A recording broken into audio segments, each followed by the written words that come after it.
BJP अध्यक्ष के चुनाव से जुड़ी हुई एक बड़ी खबर आ रही है, आपको जानकारी दे दें। बीजेपी ने प्रेस रिलीज कर यह जानकारी दी है, राष्ट्रीय अध्यक्ष पद के लिए एक ही नामांकन नितिन नवीन का अध्यक्ष बनना अब इसी के साथ तय हो गया है, क्योंकि बीजेपी ने यह प्रेस रिलीज जारी कर यह बात सामने रखी है कि सिर्फ एक ही नाम है जिसका नामांकन हुआ है और वो है नितिन नवीन। तो अब औपचारिकता भर रह गई है और नाम लगभग तय हो गया है। राष्ट्रीय अध्यक्ष पद के लिए सिर्फ एक ही नॉमिनेशन फाइल हुआ है। इस खबर पर बातचीत के लिए पवन गौड़ हमारे साथ जुड़ गए। पवन, बीजेपी ने साफ कर दिया कि एक ही नाम, एक ही नॉमिनेशन आज, मतलब नितिन नवीन अगले राष्ट्रीय अध्यक्ष। देखिए, जाहिर तौर पर जिस तरह से लगातार हम लोग चर्चा कर रहे थे कि एक ही नाम बस जो है नामांकन किया जाएगा, वही हुआ। अब से थोड़ी देर पहले बीजेपी के राष्ट्रीय चुनाव अधिकारी डॉक्टर के लक्ष्मण ने एक प्रेस रिलीज जारी की है। उन्होंने ये उसमें बताया है कि नितिन नवीन के पक्ष में कुल 37 स्टेट में नामांकन पत्र दाखिल किए गए थे। उसमें 36 जो सेट हैं वो राज्यों से आए थे और एक सेट जो है वो पार्लियामेंट्री पार्टी है उसकी तरफ से दाखिल किया गया, जिसमें खुद प्रस्तावक के तौर पर प्रधानमंत्री नरेंद्र मोदी, गृह मंत्री अमित शाह, रक्षा मंत्री राजनाथ सिंह, तमाम जो बड़े नेता थे वो उस प्रस्तावक के रूप में मौजूद थे। और उसके बाद में आज जब पूरी सारी प्रक्रिया पूरी करने के बाद में अब जो चुनाव अधिकारी डॉक्टर के लक्ष्मण उन्होंने जारी किया कि सिर्फ सारे के सारे जो है सेट में सिर्फ नितिन नवीन के पक्ष में ही प्रस्ताव आया, उनको राष्ट्रीय अध्यक्ष बनाने के प्रस्ताव आया और सभी जो सेटों में नामांकन जो पत्र दर्ज हुए थे 37 सेटों में, वो सब वैध पाए गए हैं। यानी कि अब सिर्फ महज एक औपचारिकता भर रह गई है कल के लिए। हालांकि क्योंकि कल सुबह 11:30 बजे औपचारिक रूप से इसका ऐलान किया जाएगा कि नितिन नवीन ही अगले पार्टी के राष्ट्रीय अध्यक्ष होंगे, लेकिन उससे पहले जो है चूंकि उनका निर्विरोध चयन अब हो गया है। जाहिर तौर पर अब सिर्फ और सिर्फ औपचारिक ऐलान होना बाकी, जो कल मुमकिन है कि हो जाएगा। आप नजर बनाकर रखिएगा। बहुत शुक्रिया आपका।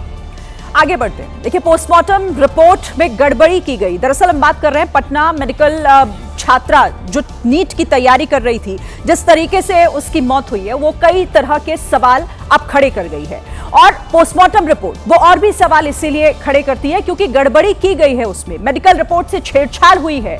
यही बात अभी तक साफ नहीं हो पाई है। हालांकि जिस हिसाब से इस केस में अब एसआईटी काम कर रही है, उससे उम्मीद जरूर जगी है कि छात्रा और उसके परिवार को न्याय जरूर मिलेगा। भले ही आशंका इस बात की पूरी है कि दोषियों को बचाया जा रहा है, लेकिन छात्रा के परिजनों को इस बात की भी उम्मीद है कि उनके साथ न्याय जरूर होगा। इस हाई प्रोफाइल मामले में अब कार्रवाई की बात भी सामने आ रही है। सूत्रों के हवाले से खबर है कि केस की जांच में जुटी एसआईटी ने 3 लोगों को हिरासत में लिया है। खबर है कि एसआईटी इन लोगों से पूछताछ कर सच उगलवाने में जुटी है। आरोप है कि जिस हॉस्टल में छात्रा रह रही थी, उस हॉस्टल के मालिक और उसके बेटे ने छात्रा से रेप किया और फिर मर्डर को आत्महत्या दिखाया। इस मामले में उन अस्पतालों की संलिप्तता से भी इनकार नहीं किया जा सकता है जहां छात्रा भर्ती थी। हालांकि सच क्या है यह अभी कहना जल्दबाजी है। नीट छात्रा की मौत के मामले में बड़ा खुलासा हुआ है। सूत्र ये जानकारी दे रहे हैं कि छात्रा जिस शंभू गर्ल्स हॉस्टल में रहती थी, उस हॉस्टल के मालिक और छात्रा दोनों एक साथ जहानाबाद से पटना आए थे।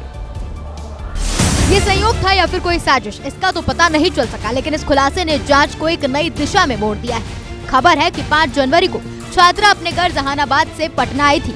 उसी दिन शंभू हॉस्टल के मालिक मनीष रंजन की मोबाइल लोकेशन भी जहानाबाद से पटना आने की मिली है।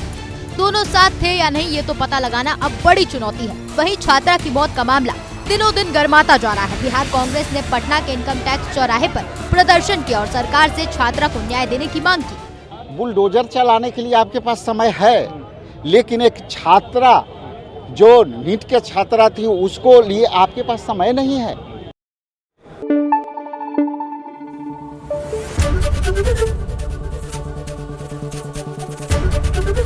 एबीपी न्यूज आपको रखे आगे।